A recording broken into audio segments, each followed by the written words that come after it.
आप सबको जय मसीह की Bible stories Hindi YouTube channel पर आप सबका स्वागत है। आज मैं आपको बरनबास की कहानी के बारे में बताने वाली हूँ, जिसका वर्णन आपको प्रेरितों के काम की पुस्तक में 4 अध्याय के 32 वचन से 15 अध्याय के 41 वचन तक देखने को मिल जाएगा। इससे पहले प्रियो कि हम वीडियो को शुरू करें, आप हमारे Bible stories Hindi YouTube channel को सब्सक्राइब करना और बेल आइकन को दबाना ना भूलिएगा। तो आइए प्रियो, हम वीडियो को शुरू करते हैं। यह उस समय की बात है जब प्रेरित बड़ी सामर्थ्य के साथ प्रभु यीशु के जी उठने की गवाही दे रहे थे और उन पर बड़ा अनुग्रह था। उस समय कलीसिया में कोई गरीब नहीं था, क्योंकि जिनके पास भूमि या घर थे वे उनको बेच बेच कर बिकी हुई वस्तुओं का दाम प्रेरितों के पांव पर रख देते थे और प्रेरित उन पैसों को जैसे जिसकी आवश्यकता होती वैसा बांट दिया करते थे।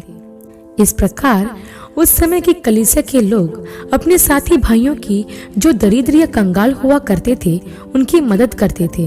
उसी समय यूसुफ नाम साइप्रस का एक लेवी, जिसका नाम प्रेरितों ने बरनबास रखा था, उसने भी अपनी कुछ भूमि बेची और उसके दाम का रुपया लाकर प्रेरितों के चरणों पर रख दिया।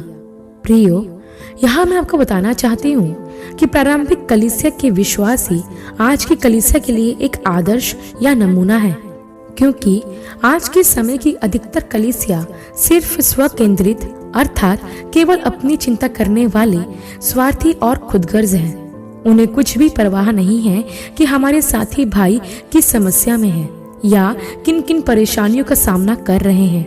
आज के समय की कलीसिया के प्रमुख लोग सिर्फ दान 10वां अंश लेना जानते हैं, लेकिन उस पैसे से जरूरतमंद लोगों की मदद करना नहीं जानते।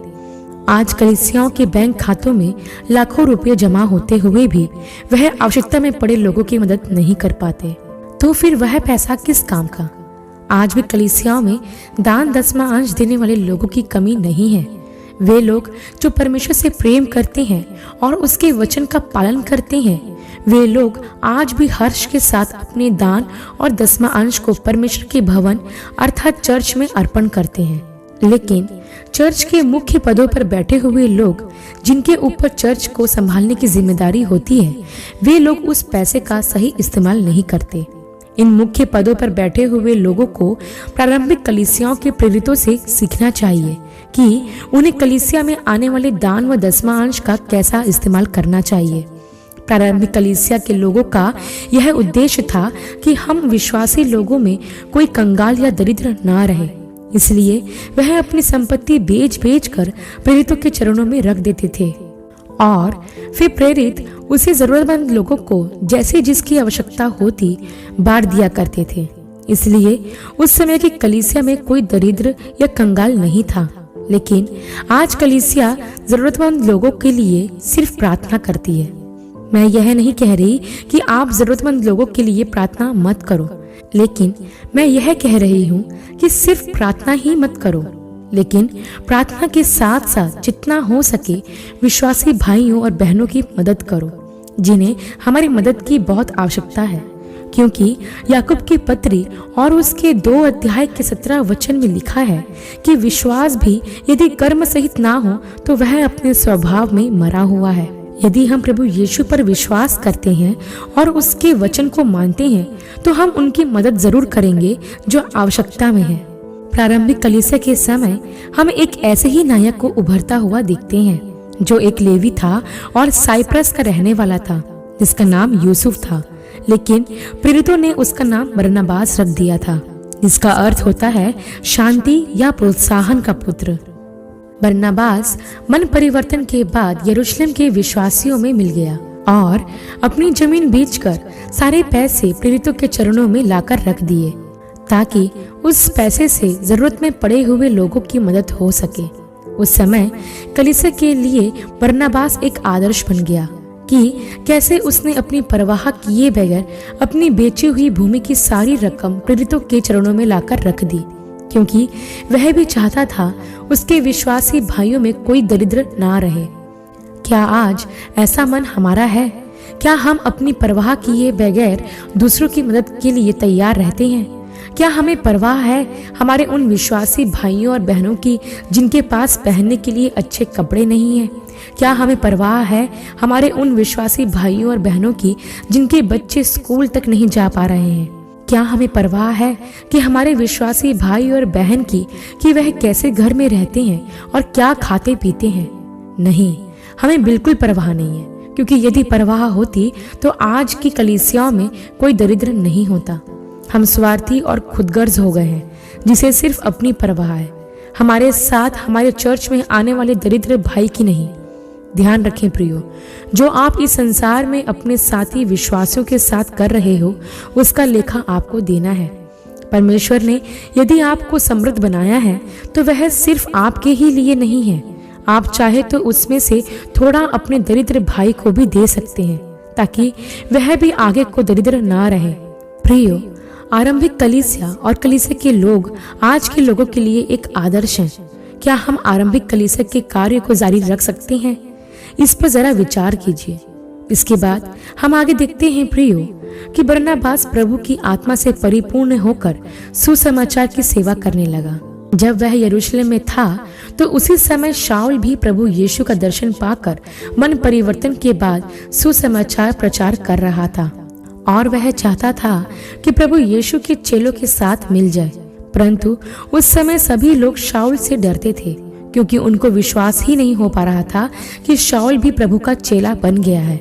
यरूशलेम के लोग समझते थे कि शाऊल एक भेदिए के समान उनमें मिलना चाहता है, ताकि बाद में वह सभी विश्वासियों को बंदी गृह में डलवा दे। परंतु बरनबास ने शाऊल पर विश्वास किया और उसे प्रेरितों के पास ले जाकर उन्हें बताया कि दमिश्क के मार्ग में इसने किस तरह प्रभु यीशु को देखा और उससे बातें की। फिर इसने दमिश्क में प्रभु यीशु के नाम का प्रचार किया। तब प्रेरितों ने शाऊल पर विश्वास किया और उसको साथ मिला लिया और वह यरूशलेम में प्रभु का वचन निधड़क होकर सुनाने लगा। प्रियो, यहाँ मैं बरनबास के जीवन से एक बहुत ही महत्वपूर्ण बात बताना चाहती हूँ कि बरनबास ने एक ऐसे व्यक्ति पर विश्वास किया जो मसीह के लोगों को सताया करता था। उस समय जब शाऊल यरूशलेम आया तो वहां के विश्वासियों ने उसे अपने साथ नहीं मिलाया, क्योंकि वह डरते थे कि कहीं यह हमको बंदी गृह में ना डालवा दे। उन्हें लग रहा था कि शाऊल कोई नाटक कर रहा है। लेकिन ऐसे समय में बरनबास ही था जिसने शाऊल पर विश्वास किया। न सिर्फ विश्वास किया, बल्कि उसने शाऊल के बारे में प्रेरितों को भी बताया कि कैसे उसका जीवन बदल गया है और अब वह भी सुसमाचार का सेवक बन गया है। तब बरनबास की बात मानकर प्रेरितों ने उसे अपने साथ मिला लिया और वह प्रेरितों के साथ सुसमाचार प्रचार का कार्य करने लगा। प्रियो, यदि बरनबास उस समय पौलुस का साथ नहीं देता तो शायद हम एक महान प्रचारक को खो देते। मैं तो यह कहना चाहती हूँ कि यदि उस समय बरनबास जोखिम उठाने के लिए तैयार नहीं होता तो शायद ही शाऊल इतनी प्रभावशाली सेवा कर पाते। एक तरह से देखा जाए तो शाऊल की सेविकाई के क्षेत्र में बरनबास का एक बहुत बड़ा योगदान रहा। बरनबास की तरह हमें भी ऐसे लोगों के लिए जोखिम उठाने को हमेशा तैयार रहना चाहिए जो पौलुस की तरह गुणों से भरे हुए हैं।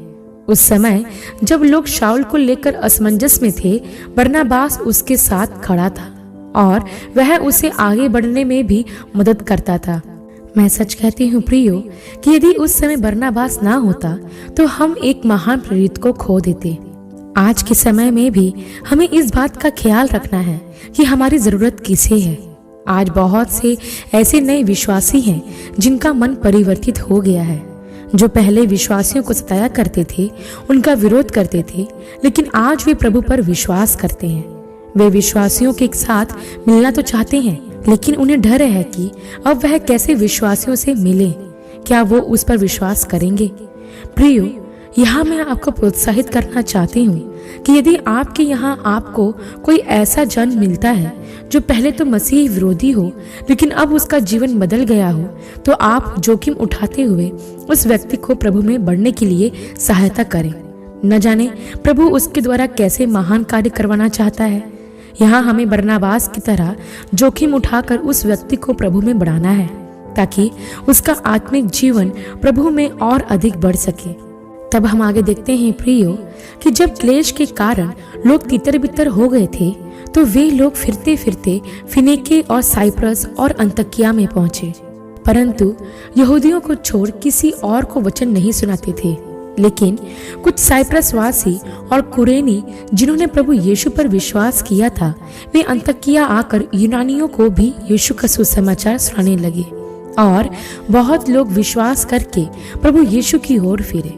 जब अंताकिया के विश्वासियों की चर्चा यरूशलेम तक पहुंची तो उन्होंने बरनबास को अंताकिया भेजा। जब बरनबास ने अंताकिया की कलीसिया के विश्वासियों को देखा तो वो उन्हें देखकर बहुत आनंदित हुआ और उनसे कहा कि तन मन लगाकर प्रभु से लिपटे रहो। तब बरनबास शाऊल को ढूंढने के लिए तरसूस चला गया ताकि उसे अंताकिया लाए, क्योंकि शाऊल अर्थात पौलुस यरूशलेम में कुछ समय सेवा करने के बाद तरसूस चला गया था। फिर जब बरनबास को शाऊल मिला तो वो उसे अंताकिया लाया और वे दोनों 1 वर्ष तक कलीसिया के साथ मिलते और बहुत लोगों को उपदेश देते रहे। प्रियो, यहाँ मैं आपको बताना चाहती हूँ कि बरनबास ने अंताकिया की सेवा के लिए शाऊल को तरसूस से ढूंढ निकाला, क्योंकि बरनबास जानता था कि शाऊल में कुछ तो अलग है और वह अंताकिया की कलीसिया के उन विश्वासियों के लिए जो अन्य जाति से आए हैं गवाही का कारण बन सकता है।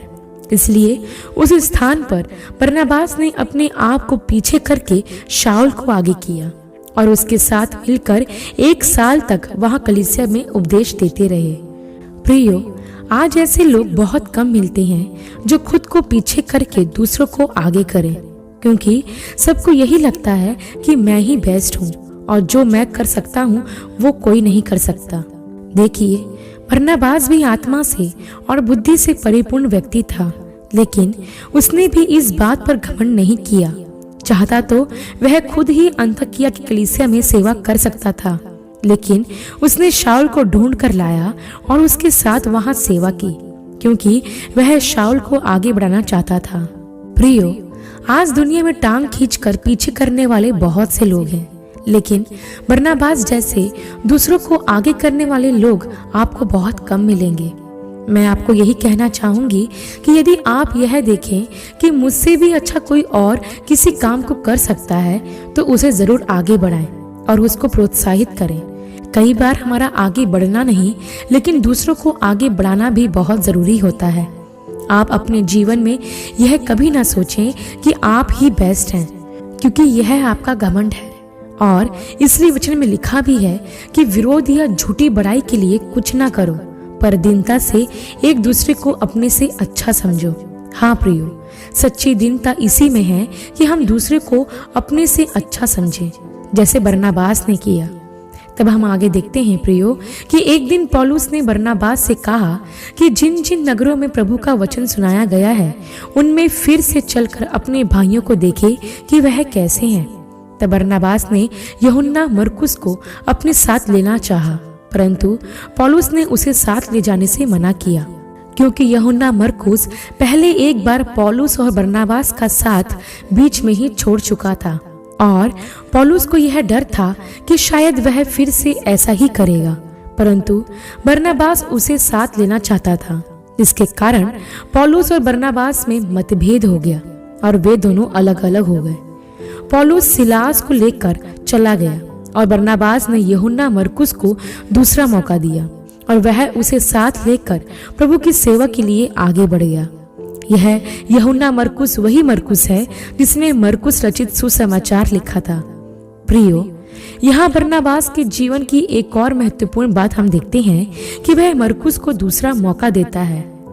हाँ, मरकुस ने किसी कारणवश एक बार पौलुस और बरनबास का साथ बीच में छोड़ दिया था, जिसके कारण पौलुस भी नाराज था, लेकिन बरनबास ने उसे अपने साथ लेकर उसे प्रोत्साहित किया और उसे फिर एक मौका दिया कि वह प्रभु की सेवा में समर्पित होकर काम करे। और बरनबास द्वारा दिया गया यह मौका मरकुस के जीवन में एक गहरा परिवर्तन लेकर आया और उसने प्रभु के जीवनी को भी लिखने का काम किया, जो आज मरकुस रचित सुसमाचार के रूप में हमारे पास है। प्रियो, हमें भी उन लोगों को जिन्होंने हमारे साथ विश्वासघात किया, धोखा दिया या परेशान किया हो और जब वह अपने किए पर पछताए हो तो उन्हें हमें दूसरा मौका जरूर देना चाहिए। न जाने हमारे द्वारा किया गया यह कार्य उनके जीवन में कैसे बदलाव ला दे। प्रियो, गलतियां सबसे होती है। हम भी प्रतिदिन कई गलतियां करते हैं और शाम को प्रार्थना में बैठकर हम प्रभु परमेश्वर से एक और चांस मांगते हैं। तो क्या हम उन लोगों को एक चांस नहीं दे सकते जिन्होंने हमारे विरुद्ध अपराध किया हो या हमें नुकसान पहुंचाया हो? मैं आपको प्रोत्साहित करूंगी कि आप अपने उन लोगों को जो अपने किए पर पछताते हैं और आगे बढ़ना चाहते हैं, उनकी मदद करें। उन्हें एक मौका और दें, जैसे बरनबास ने मरकुस को दिया। आशा करती हूँ प्रियो, बरनबास की कहानी का संक्षिप्त विवरण आपके लिए आशीषमय रहा होगा। अगली वीडियो में एक नए विषय के साथ आप सबसे फिर मुलाकात होगी। तब तक के लिए आप सबको जय मसीह की।